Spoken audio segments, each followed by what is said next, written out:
රස්සල සඳේලියෙන් නැවී ගිය මාදම්පේ නගරේ පුරා පෙතිර තිබුණේ මහ මෝසල පාළු නිශ්ශබ්දවා. එදා මේ සිද්ධිය පටන් ගද්දී හරියටම වෙලාව මධ්‍යම රාත්‍රියේ පහුවෙලා 1:30ට පමණ ඇති. පුත්තලමේ පිහිටි ලුණු ලේවායන්කින් පුත්තලමේ සිට මාදම්පේ නගරයට රැගෙන විත් ඇසුරුම් කරන ප්‍රධාන ලුණු ගබඩාවේ ඇසුරුම් මධ්‍යස්ථානයේ සිට කොළඹ පාරිභෝගිකයන් සඳහා සකස් කළ ලුණු පැකට් දහස් ගණනක් පටවාගත් සුවිසල් ලොරියක් ගොරවන හඬින් කොළඹ බලා පිටත් වීමට සූදානම් වෙමින් තිබුණා. ලොරියේ සුක්කානම අතිතිව සිටියේ කාලවර්ණ ශක්තිමත් සිරුරක් හිමි සෝමපාලයි. ඔහු වසර ගණනාවක් තිස්සේ රාත්‍රී කාලයේ ලුණු ප්‍රවාහනය කරන අත්දැකීම් බහුල අවංක රියදුරෙක්. අද වෙනදාට වඩා බොහෝම රෑබෝ වුණ හන්ද වගේම වැඩ මහන්සිය එක්කාසු වුණ යම් විඩාවක් හේතුවෙන් සෝමපාලට එහා අසුනේ ඔහුගේ තරුණ සහායකයා වූ සිරි තද නින්දක වැටී සිටියා. ලොරියේ ප්‍රධාන ලාම්පුව එළිය ඈත බොඳ කරමින් කඩුපිටිය ඔය දෙසින් මහා මීදුම් පටලයක් පාර පැත්තට නිසල්මනේ ගලා එන්ට වුණා. මේ වෙලාවේ ගමන් තෙහෙට්ටුව නිසාදු හිටි හැටියේම අපි දෙන්නටම දරාගත නොහැකි බඩගින්නක් ආවා. තනිවැල්ලි දේවාලයේ ගාවටවත් තාම පය තිබ්බේ නැති හන්දා සිරි මෙහෙම කිව්වා. සෝමේ අයියේ මාර බඩගින්නක් බං එන්නේ. ඔන්න ඔය කඩේකින් අතර කරහන්කෝ. මේ ලුණු ලෝඩ් එක පාන්දර වෙන්න කලින් කොහොම හරි කොළඹට පටවන්න ඕනේ. ඔය මගදී මොනාහරි කමු. ඔය ඉස්සරහ කඩේ ගාවින් අල්ලලා හිටෝපා. හෝ මේ අයියා මොනවද කන්නේ? තා දුරක් යන්න තියෙන හන්දා සුළු කෑමක් කෑවොත් නම් ආයි කඩේකින් හිටවන්න වෙනවා. මං කියන්නද? අපි ප්ලේන් ටිකක් බීලා මස් රොටියක් කමු. යමන් කොහෙන? කඩේ ගාවින් ලොරිය නතර කරලා මස් රොටියත් එක්ක තේ කෝප්පයක් තොල ගන්න ගිය හැටියෙම මෙන්න එක පාරටම ආස ගොරවලා වහින්න පටන් ගත්තා. අපි යනකොට මේ කඩේ හිටියේ වයසක ආච්චි කෙනෙක්. ඇය අපිට කිව්ව රස කතා බොහෝමයක් ඊටාම රසවත් නිසා අපි කට බලියගෙන බඩගින්නට රොටි සප්පායන් වෙන ගමන් දිගටම කතාවට වැටුණා.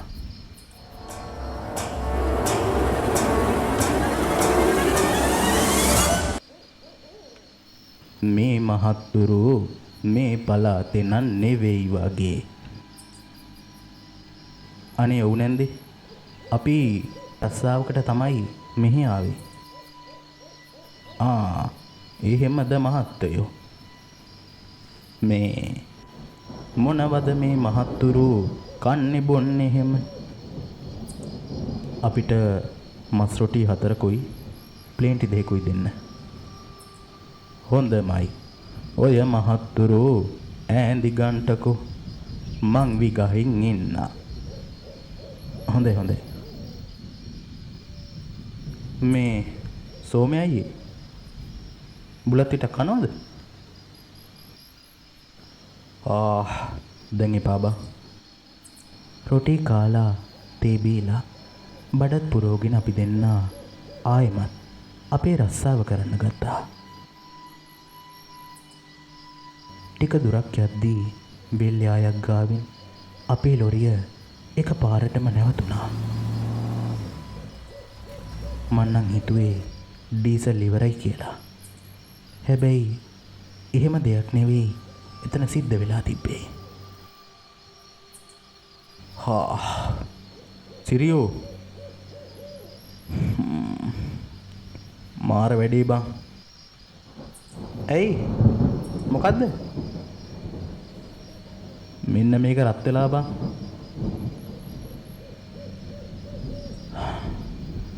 හප්පුච්චි කෝ බලන්න කෝ. හැබැයි නේන්න හොඳටම රත් වෙලා.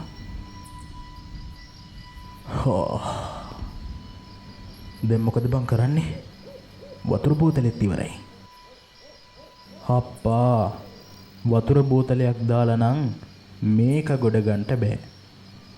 මං හිතන්නේ වතුර පණිට්ටුවක්වත් ඕන වෙයි.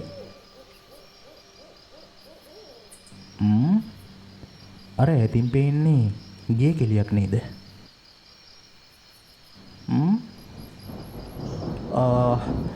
මේ වෙලවල් ගානේ මොන ගේ කෙලිද?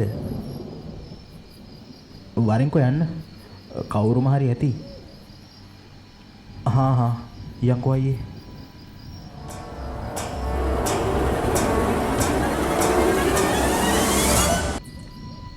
වෙලට බැහැලා අලුත මඩ කරපු නියරවල් දිගේ අපි ඇවිදගෙන යද්දී අපිට ඈතින් ගේ කෙලියක් වගේ පෙවුන දේ ළඟටම යද්දී අපි දැක්කේ ඒක අම්බලමක් කියලා.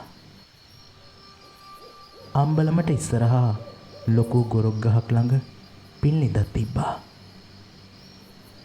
ඒකේ පණිට්ටු අරගෙන වතුර එකක් බහලා මං සෝමපාල අයියට මෙහෙම කිව්වා.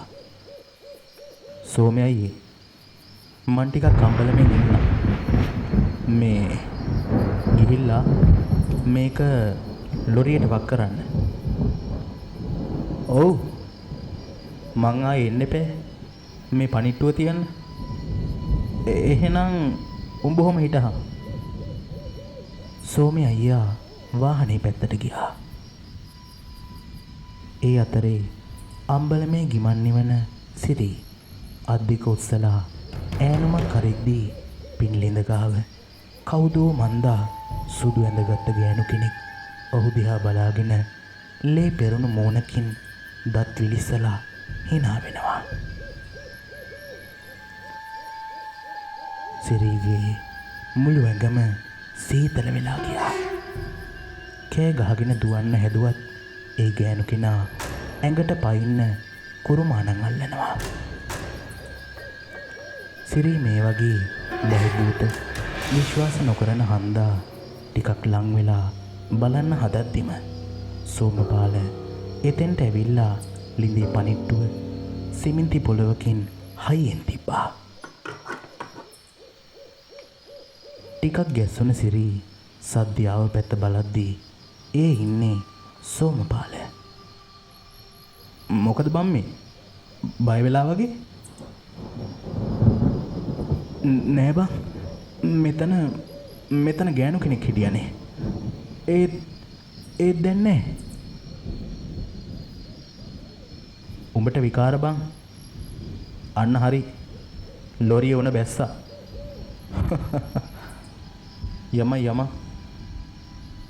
ආයෙමත් වෙලේ නියරවල් පහු කරගෙන ඔවුන් ලොරියට આવුත් එය පණ ගන්වාගෙන නැවතත් තමාගේ ගමන යන්න පටන් ගත්තා. එහෙත් මෙතනින් මේ වෙලාවට යන ඕනෑම කෙනෙක්ට මේ අద్භූත සිදුවීම කලාතුරකින් සිද්ධ වෙනවා කියලා ඒ පැත්තේ ගම්මුන්ගෙත් පුංචි මතයක් තිබ්බා. ඒකයි මේකයි කියලා මේ ලුණු ලෝඩ් එක පාන්දර වෙන්න කලින් කොළඹට පටවන්න ඕනි හන්දා මේ වතාවේ සෝමපාල ලොරියේ වේගය තව තවත් වැඩි කළා. නමුත් ඔවුන් දැන සිටියේ නැහැ සිරිගේ ඈනුමේ ප්‍රතිඵලය ආත්මයක් දැහැගෙන ඔවුන්ට වින කටින්න පස්සෙන් එන බව.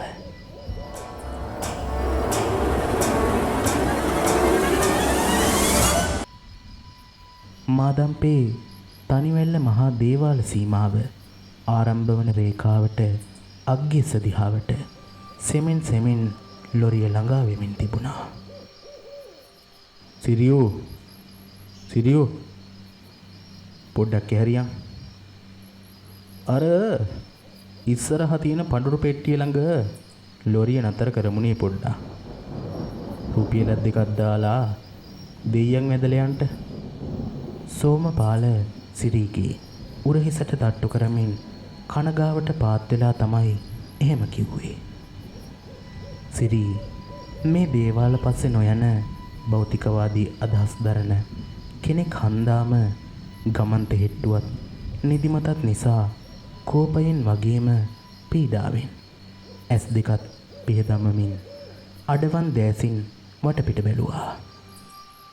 අනේ සෝමි අයියේ මේ මහරෑ මොන දේවාලද? ලුණු පැකට් ටික මේ වෙලාවට කොළඹ කඩේට බාන්න ඕනේ. ඔය බොරු මිත්‍යාවල් පස්සේ නොයා ලොරිය පාගලයන්. සිරි ඔළුවත් කසාගෙන මැසිවිලි නැගුවා.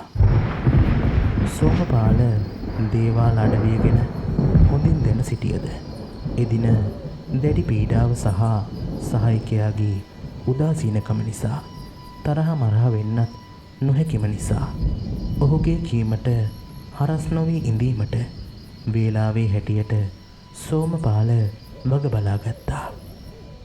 හා එහෙනම් යන්.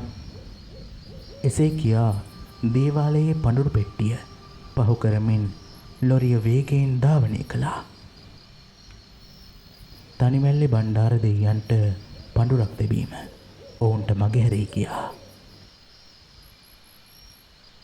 දේවාල සීමාව පසු කර මීටර් කිහිපයක් ඉදිරියට යත්ම මුළු පරිසරයම අද්භූත ලෙස වෙනස් වන්නට වුණා. ලොරියේ එන්ජින් එක එකවරම ගොළු වන්නාක් මෙන් අඩු වී ගිය අතර රේඩියෝවෙන් ඇසුණු සංගීතය වෙනුවට මහා ගුප්ත ගීගී යන හඬක් දෝංකාර දෙන්නට වුණා.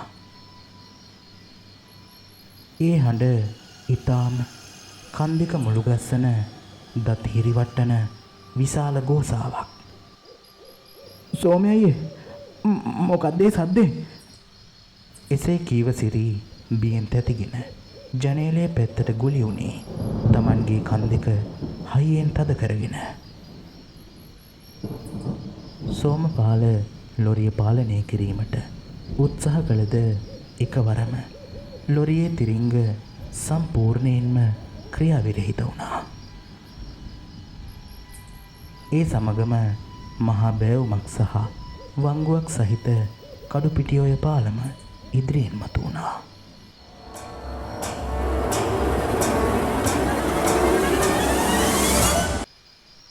විශාල බරක් දරාගෙන ඉන්න ලුණු ලොරිය පාලනයෙන් තොරව අධික වේගයෙන් පාලමේ කොන්ක්‍රීට් බැම්ම දෙසට වේගයෙන් ඇදී ගියා. හත්වලාමයි. බ්‍රේක් නෑ සිරියෝ. බ්‍රේක් නෑ. ලොරිය හැරෙවෙන්නෙත් නෑ. ස්ටිරියන් එක ලොක් වෙලා. සෝමපාල මරණ බියෙන් විලාප දීලා හයියෙන් කෑ ගැහුවා. මරණය තප්පර කිහිපයක් දුරින් තිබුණා. ලොරිය පාලමෙන් පෙරළී ඔයට වැටුණහොත් දෙදෙනාගේම ජීවිත අවසන් වෙන්න තිබුණේ ඉතාමත් සුළු වේලාවක් පමණයි.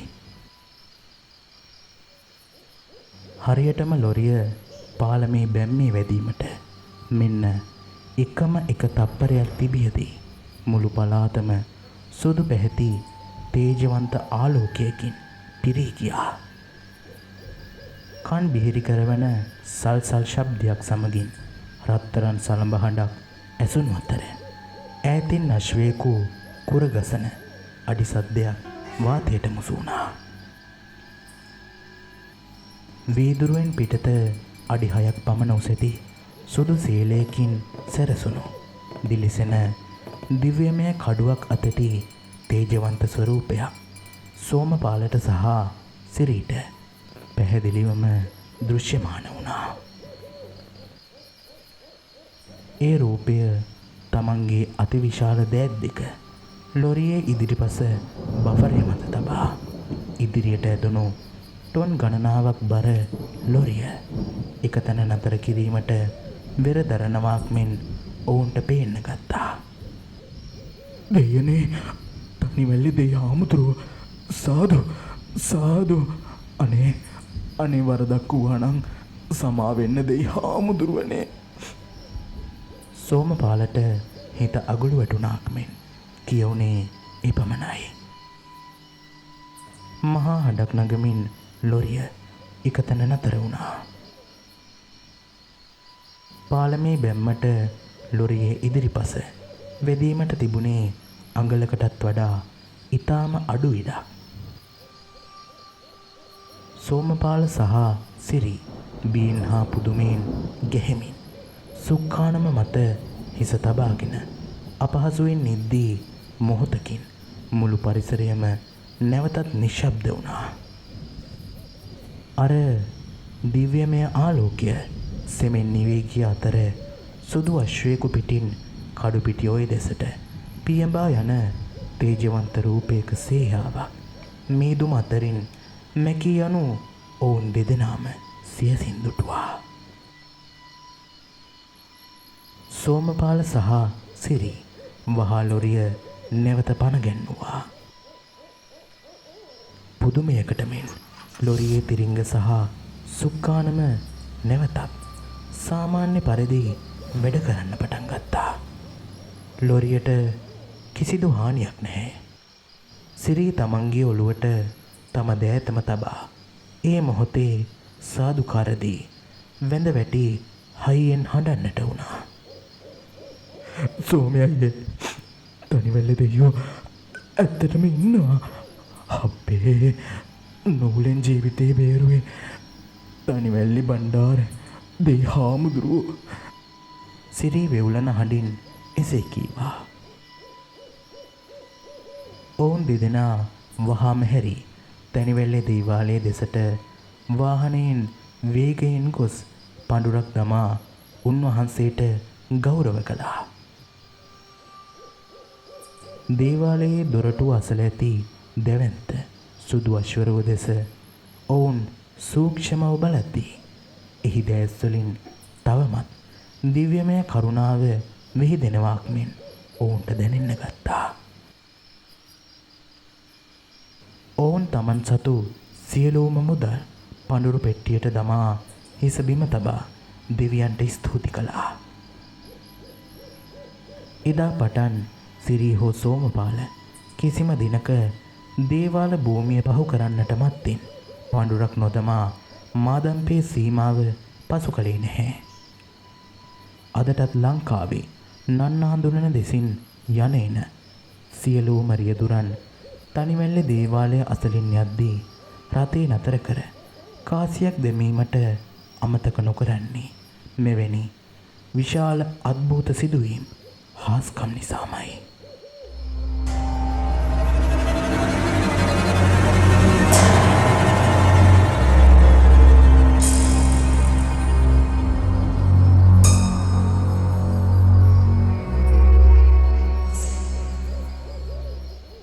ඔයගොල්ලෝ තාමත් අපේ YouTube channel එක subscribe කරලා නැද්ද? එහෙනම් අනිවාර්යෙන්ම subscribe කරලා එකතු වෙන්න.